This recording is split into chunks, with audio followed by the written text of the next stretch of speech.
I feel as though the gods may be turning against me, though I know not why.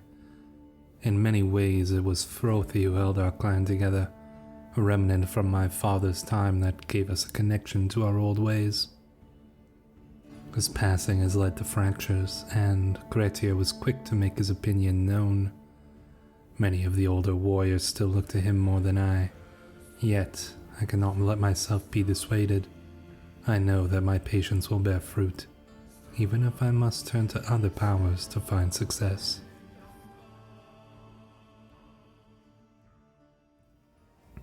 Hello Wanderers, welcome back to our Crusader Kings 3 roleplay series following Clan Stjarna. And as you will no doubt see immediately, the results of last episode, where King Styrkar and Chieftain Grettir entered into a holmgang against each other to settle their differences. The long-standing animosity that had been rising within Grettir coming to a head as our good friend and companion Frothi lay dying after his injuries, causing us to fight for leadership of the clan. And unfortunately, Styrkar did lose. Now, there were a few people who suggested that it may have been foolish for Styrkar to have engaged with such a great warrior as Grettir, but I would like to challenge that assertion, and I think I have a pretty good basis for that, because even though Grettir is obviously an extremely powerful warrior, legendary blade master, berserker, all sorts of amazing traits, very high prowess, 37, I think it was 40 at one point. Styrkar, despite the fact that he is not even training as a warrior, is himself one of the most skilled warriors in not only in this region, but in the entire world. 30 prowess puts him in the top probably 2% of characters, I would say, in the entire map. So Styrkar himself is one of the best warriors in the world. So the fact that he would challenge Grettir is not a guaranteed victory for Grettir at all. And beyond that, when his authority was questioned, he couldn't simply say, well, Grettir's obviously more powerful than me, so I shan't fight him. No, he had to back up his honor with steel, and so he did. And honestly, I think we could have won that battle. I think with a couple good rolls and maybe one or two better decisions on our tactics used in that battle, I am pretty confident that Styrkar could have actually won that. And we may get a chance to prove that should we decide to battle Grettir once again. It may be necessary. But that's my explanation for the events of the end of last episode. Let me know if you agree or disagree, but I do think that I have a point to be made there, that Styrkar is indeed himself quite capable. But the events went as they did. Grettir did win the duel, and as promised, he has taken his warriors and essentially become independent. He is free from our influence, and, well, we shall have to deal with that problem as we can. Now, I have also made a few changes here, and I'm sure this will be controversial as well, but I have actually removed our Varangian veterans retinue, because I consider that these Varangian veterans were the ones who were most loyal to Grettir, as he was the one who essentially was leading them when we came over here. So it only feels natural that they would leave with Grettir. I did keep some of the Vigmen and the Bondi to symbolize those who were still loyal to Styrkar, and I've increased I've hired a unit of bowmen to symbolize the Biarmian forces that we have began to develop here. Obviously, we can't use the special Finnic bowmen just yet, but we may be able to do that once we switch cultures. Or not switch cultures, but to reform our culture. And we'll probably be doing that because I think that this split between the more hardcore Norse veterans and King Styrkar, who has become more closely related to the Bjarmians and the Vepsians of this land, may further exacerbate the cultural situation as well. So we'll have to see how that plays out. We are not really close to forming a new culture. We're only at 2%, but it does go up by 0.5 every year. So it's possible, if we get some good events, that we may be able to do this by the end of our lifetime. Now, some people did point out that as well, and rightly so, that we have not gone on very many hunts or very many feasts, and that is a pretty good point. Honestly, we haven't really had the money for it. A lot of the time, it's quite a bit more expensive when you are a king, but we will definitely be doing some of that because we do need to deal with this stress. But first things first, I do want to determine a new personal deity. And I think to that end, we will be looking to our choices here. The gods are many and inscrutable, yet I cannot say that there are not some who hold a level of special appeal for me. Were I to dedicate myself openly to the express worship of primarily one such deity, I would doubtless draw like-minded souls to my side. Whatever the blessings my patron provides, being with similar Asatruans can only bring me health, wealth, and glory. Now we have a couple options. Ulir, Thor, and Freyr. We are currently dedicated to Odin, but I think that we are actually going to be switching now to Thor, and that is because Thor will give us a nice little bonus to our prowess and our stewardship. And I can imagine by looking at these, you can probably see why I am switching over to Thor. So we will begin to worship more closely with Thor, a very well-known deity, probably the most well-known of the Norse deities, though not the most interesting one in my opinion. But that is going to be of use to us there. So obviously we now have a couple of different, situations going on. Obviously Grettir is probably going to be a bit of a problem. I wouldn't be surprised if he actually raids our lands at some point, so we should probably be prepared for that. How many troops do we have? Well, we can... he's got a bit more troops than us, but I think once we're at max strength, we will outnumber him.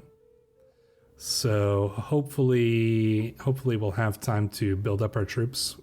I wouldn't want to face him in battle, but if we have to defend our lands, we have to defend our lands. Not to mention, of course, Karelia and others. And then, of course, our enemy in Novgorod. Now, we still do have Rurik's son in prison, which will come in handy. And I had this pretty great idea of what we could do with Rurik, but it does require us getting to the point where we can... let me see here. What am I looking at? There we go. We do need to get the kidnapper perk because we do want to abduct Rurik. And some of you guys who know how the Norse things work around here probably have another idea of where I'm going with that as well. But we'll have to leave that for if we are successful. To that end, though, it would be useful for us to gain some secrets in Rurik's court, because we would really like to get some hooks on some of the people there. And we do have some council positions. Obviously, Frothy died there, so we're going to need to fill in this chancellor position. Don't have anybody good really here, so I think we want to put Arnfast as the marshal because he's actually pretty decent. I mean, he's a blade master himself, pretty skilled guy. So we can fill up the spy master position perhaps with, oh man, yeah, we are pretty rough in terms of our choices here. We would like to get some more characters. We may potentially do so by getting a few marriages from here. Let's see who we got. Does anybody here need perhaps a husband? No, most of them are going to be married here. Yeah, we've assorted with most of that. Oh, we do have this person here. Who is this? You are the mother of the High Chieftain of Corellia. Oh, I think we brought you into our court because we also captured his daughter. Well, I don't think we will force a marriage on her. She's past childbearing age, really, but anyways. So we'll have to look for courtiers in other places. Do we have any guests?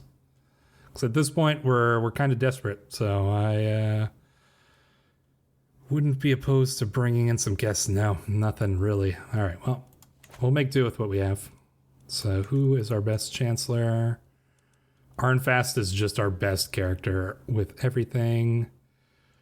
Oh man, we'd almost be better off just not having one, but can't really do that. So Ulfathin, you shall be our chancellor, and our spy master shall be, oh boy, who are we gonna do here? Sure, let's put a Bjarmian woman in charge of that. She likes us well enough. Hopefully she won't assassinate us, or attempt to anyways. One can always hope.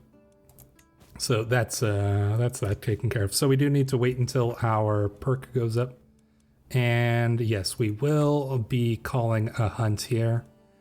And this hunt does have more than just a single purpose. We do need to build up some of the prestige that we kind of lost when we lost the fight to Grettir. That obviously affected our standing among the Norse people of our clan, and perhaps even some of the Bjarmians and Vepsians as well.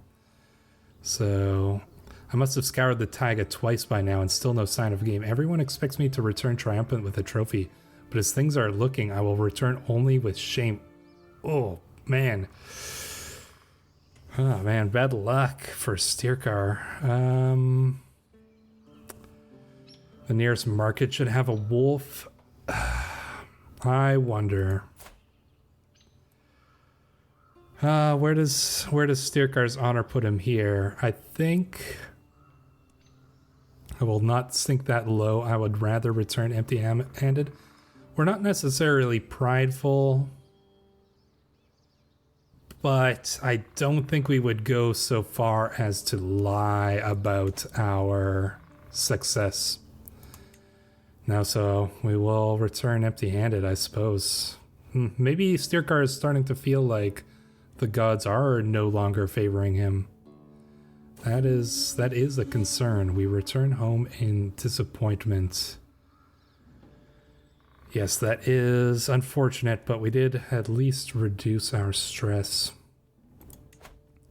Well, I did have some ideas for what we can do to earn back some of that prestige. We do need to let our troops gather up a little bit more. Actually, we do have a pretty decent amount of troops. And some of you may like this idea, but I think what we shall be doing to earn back that prestige is that we shall go a Viking. And we've been raiding these nearby lands for a while, but I think it is time to go and see something more distant. Perhaps the lands of Western Europe may have some things of interest for us. So yes, we are going to raise up our men and we are going to go a Viking. This morning, I had a delightful encounter with a charming young servant. We joked, we laughed, and we parted with glad hearts, all because I made the effort to be somewhat more personable. Perhaps I could apply this bout of flirtatious confidence to more than just personal affairs. No, I'm not sure that we are really looking to become extremely flirtatious. It's not really Styrkar's focus. He's more interested in more practical matters. So, like I said, we're just going to wait till...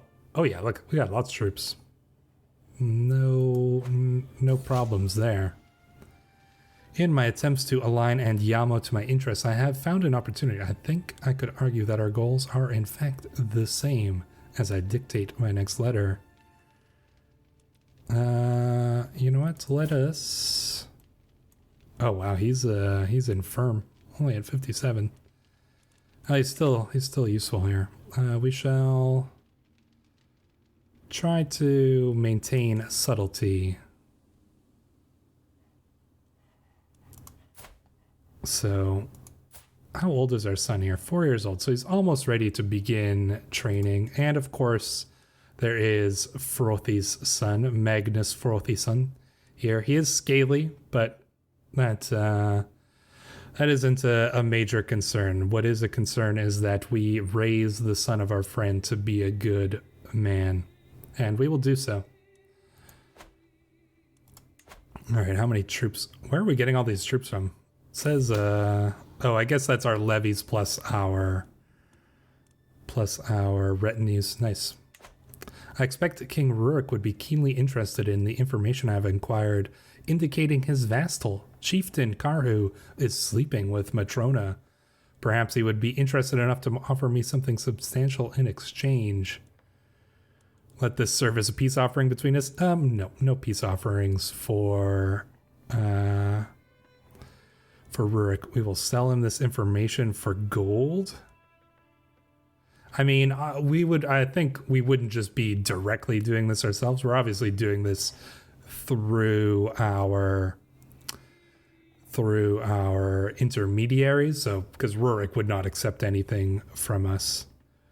But a secret for a secret is a good trade, yeah. Let's try that. I'd love to get a secret in Rurik's court. With the lure of secrets I held being too great to ignore, Rurik agreed to the offer. If I keep snooping around, I may be able to arrange more deals like this in the future.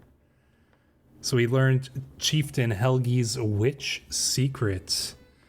That is a lot of potential there. Can we turn that into... Ooh. Wow. Enables the adept scheme. What timing. What timing indeed. Can we turn this secret that we have on Helgi? Yeah, we have a strong hook secret. Oh, but unfortunately Helgi is a vassal under this guy, so I don't think he'll be able to help that scheme. What if we were to do an abduct scheme against you? Abduct. Ooh, man, that is a low percentage. We will definitely need to get some hooks before we do this. So let's keep building the secrets. We are going to go on that Viking voyage. So let us raise up our troops as raiders. Raise all as raiders. There we go. Almost 1,600 men. And where are we going to send them? Well, we could go to where our Viking allies have gone, here into England, perhaps Brittany as well. I like the idea of going perhaps to England here. Have they been raided? I mean, probably, but can we raid them again? That's the more important question. Let us pop on over. Oh yeah, look at this. Holy crap. England has had a time of it, that's for sure. How many men can Mercia raise up? 2,000? A bit more than I would like to handle. I think we will actually head here maybe to Brittany. It looks ripe for the plundering. So yeah, let's do that. We are going to go a Viking, and this should help us earn that prestige that we've been looking for.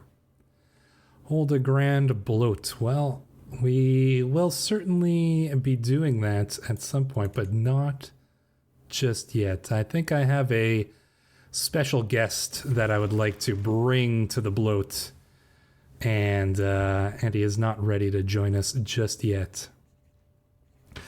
Recently, I feel like I'm not worthy of the kingdom of Biarmaland. That's fair. Do other rulers doubt themselves as I doubt myself? We could... Oh, well, I try to be a good, just king, avenging slights and meting out retribution. It's true, but others in my station always seem to deliver vengeance so much swifter. Damn this universe for raising one so poor as me to such heights. Frothy will surely support me. I think this would mean that we would go and maybe like go to the resting place of Frothy and, you know, take a little time to spill our stress and our worries to our long or shortly past friend here just before we go on this Viking raid.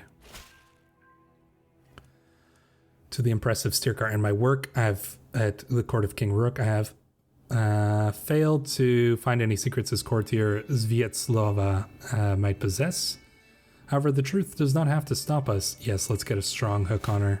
That's exactly what we're looking for here. And we will be leading this raid ourselves, of course. So we've got a little bit of ways to go, but it shouldn't take too long, I imagine. So we're going to land here in Brittany, seeing these lands for the first time, these lands of the Westerners. I think this would be an interesting experience. Oh wait, this is Hasting here. Well, I mean, we don't want to go ahead and raid Norse people. You know, let's go over here and raid these Wessex lands instead. Oh, we can't even get any money from there. Yeah, I don't think we would be raiding a Norse subject there. Yeah, we won't even get money from this, I don't think. I thought it said 26 at one point. Can we raid France? Honestly, we probably could. Pull off the great raid of Paris. I wonder if we might die if we try that. Let's head over to Cornwall here. Even on his raid, the luck goes against us. Today was a good day to admire Chieftain Kaleva's warhammer, but to my horror, discovered it has gone missing. Ah, King Rurik stole it back from us, bastard. Oh, we'll get it back from him. One way or another.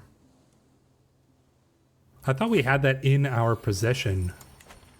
Raid or trade. As my troops prepare to sack the lands of Devon, our first scouts report back.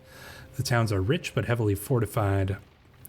We could look for a trading opportunity, but we will... No, we're here to raid. Devon can raise their troops to fight against us if they so choose. Yaropolk is fiddling nervously with his sleeve as I open the door to my chambers. What is he doing here at this hour? My deepest apologies, but I must speak to you in private. I have discovered something very interesting. He has discovered a secret of Arnfass. He is willing to share it with me if I let him off the hook.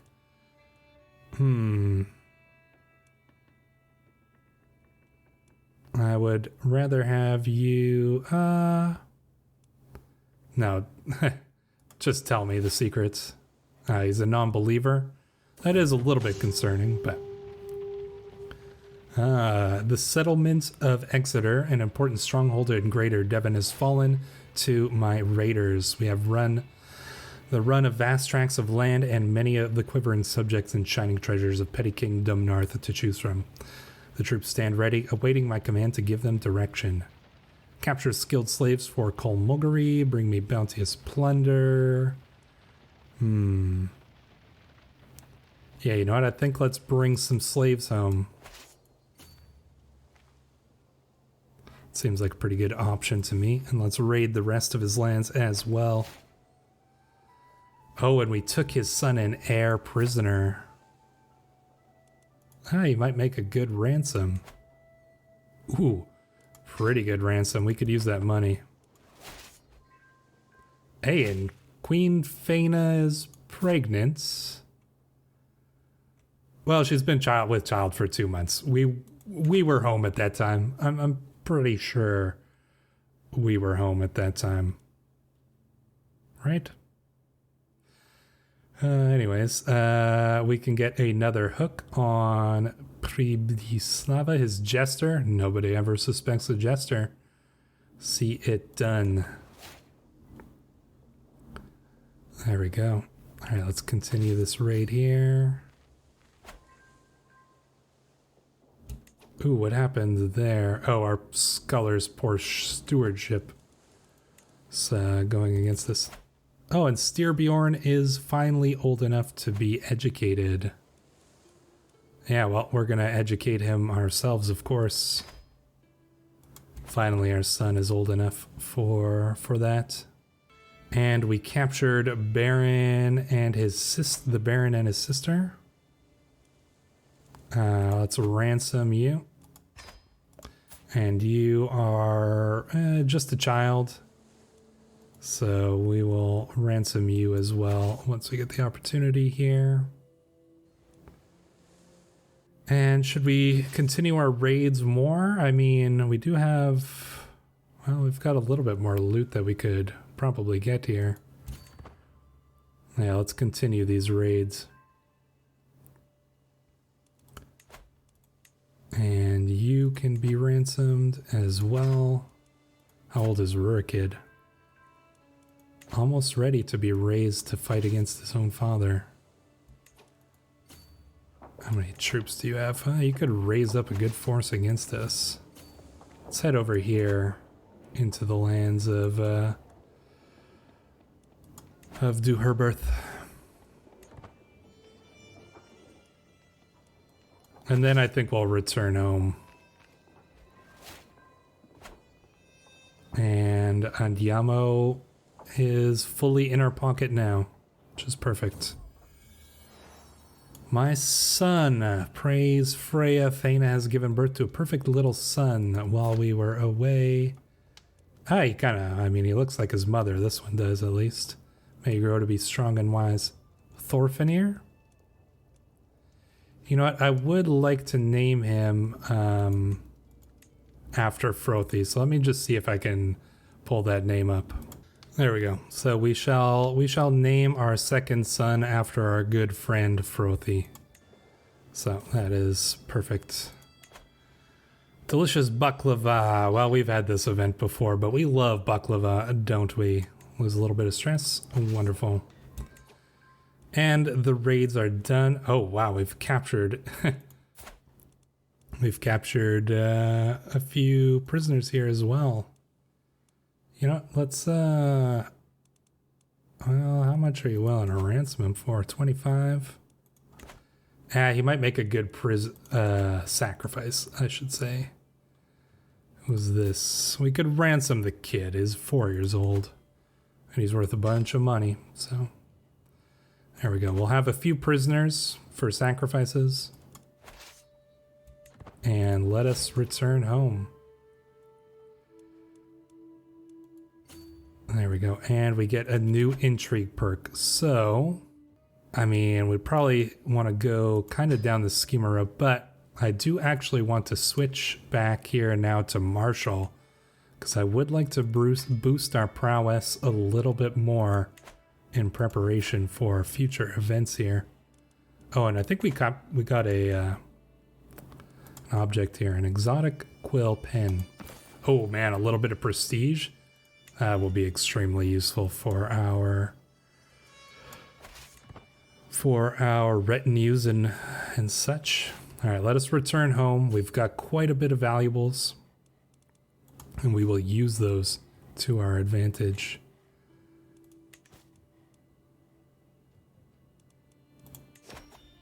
What is this event here? The Gallant Champion. My champion, Ulfathin, has excelled during our recent battles, and my court is buzzing with an excitement. What an accomplished champion, what a role model, what a man. With all the praise raining down on him, it is made clear that I am expected to officially reward him in some manner. Could speak well of him. We could make him the chief of Onega. You know what? We will make him our new personal champion. He proved himself in those raids, so. All right, so once we return back here, then we are going to start enacting some plans. So I will just pop in once we get that opportunity.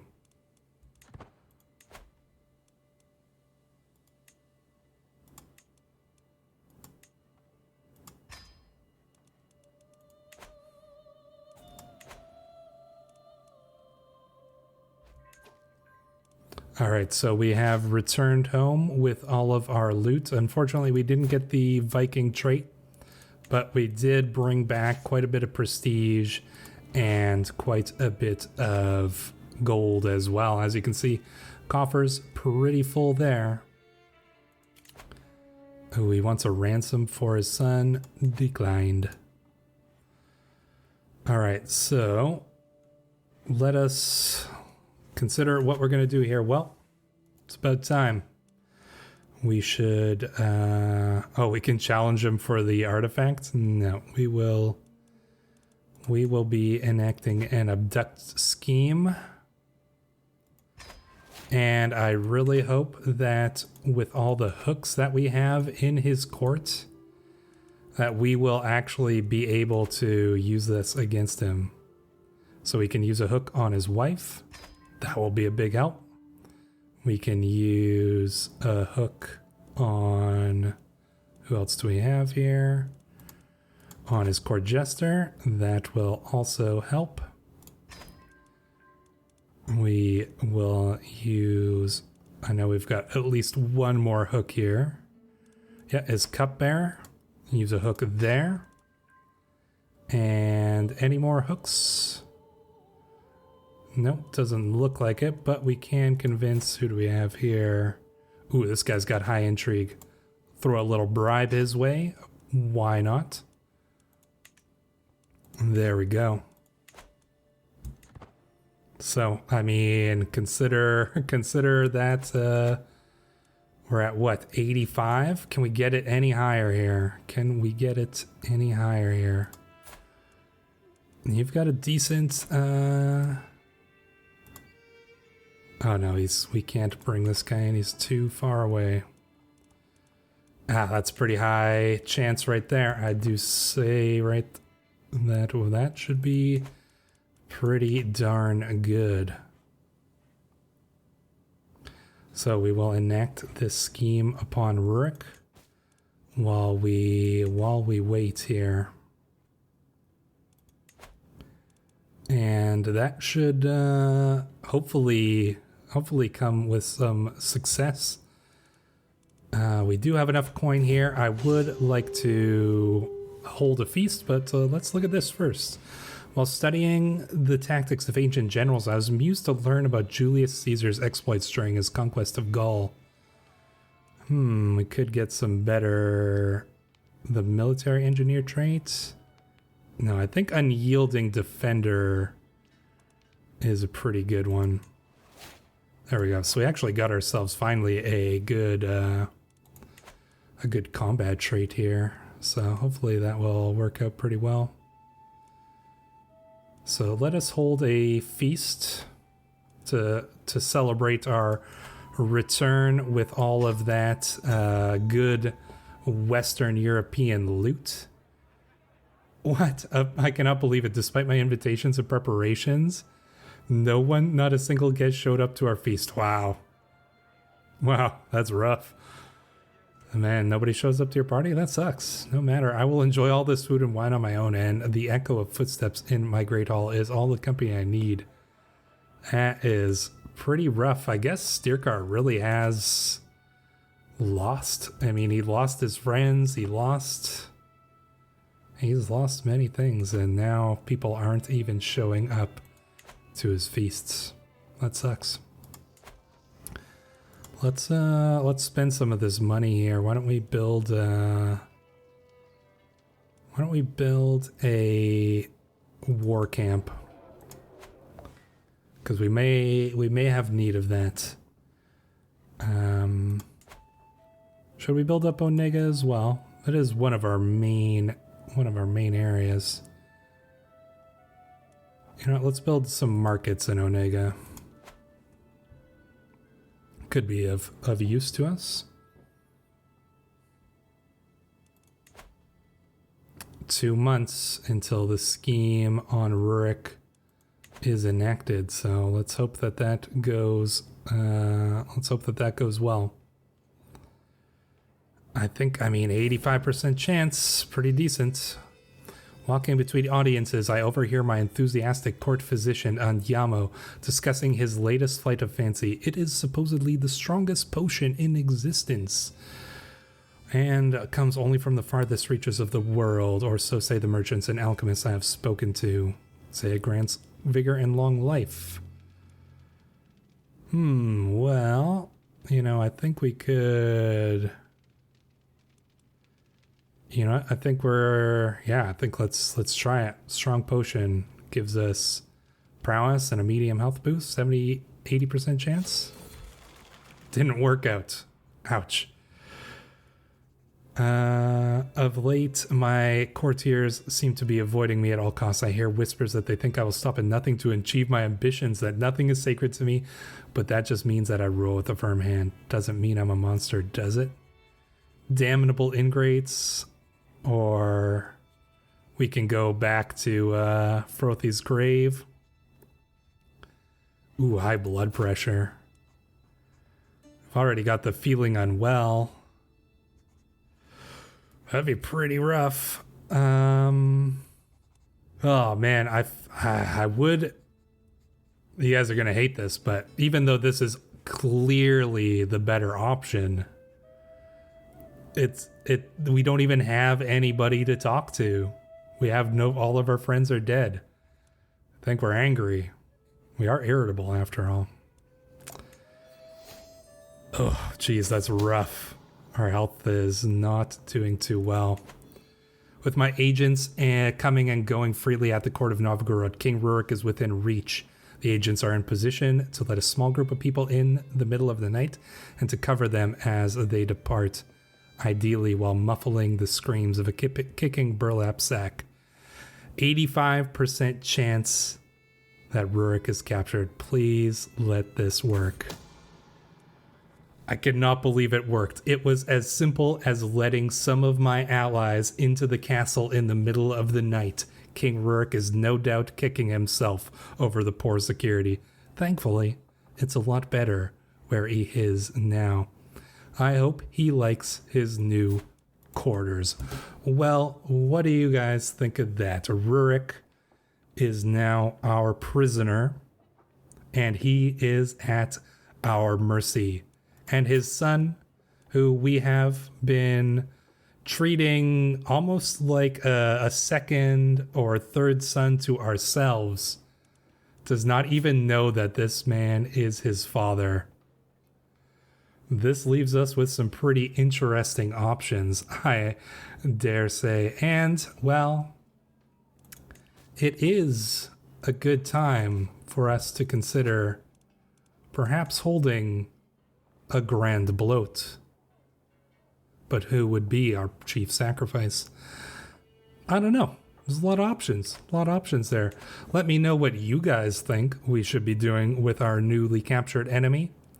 But until then, thank you guys so much for watching. If you like this episode, please leave a like, subscribe to the channel for more CK3 content in the future. I have been Stray.